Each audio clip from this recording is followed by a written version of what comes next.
Hey guys, and welcome back to Do It on a Dime. You seem to be really enjoying my DIY furniture tutorials, and today I'm going to show you how to make a $100 Pottery Barn blanket or towel ladder for less than 10 bucks. You don't want to miss this one.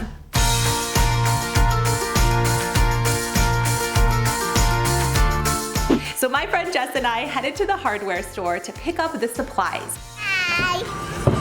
Hello. You're gonna need 3 large furring strips. These are 1.5 by 1.5 inches. 2 of them you wanna cut down to 5 feet lengths and then cut the rest into 17-inch pieces. The hardware store will cut these down for you for free. This is going to give you 1 piece left over in case you make a mistake. When purchasing wood, I would recommend going to Home Depot over Lowe's. The wood is cheaper and it's slightly rounder, and we found that that wood takes the stain much better than the wood from Lowe's did. You also need 2.5-inch nails and a stain of your choice. My favorite stains are the dark walnut and the classic gray by Minwax. I'll make sure to put a link below. You can also use chalk paint if you want to have further distressing. Sand all of your pieces down and don't waste your money on a sanding block. Just take a piece of paper sandpaper and wrap it around a piece of wood and it works great. So this is what craft time actually looks like. We've got the girls and the projects going on. And the most fun part is making it look really rustic. I suggest 3 techniques: a flathead screwdriver, a mallet, and a hammer. The more dents and nicks you can give it, the more the stain is gonna absorb in those places, and I think it looks beautiful.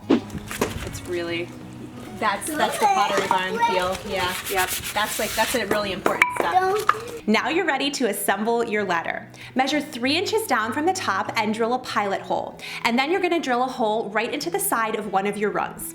Take your screw and send it all the way through, tightening as much as possible. Measure 12 inches between each of the rungs to get the look you see in this video. The other side of the ladder using the same technique, and it really helps to use a level to make sure all of the rungs are straight. On my ladder, I went with the classic gray stain and painted it on both sides and waited till it was dry to the touch.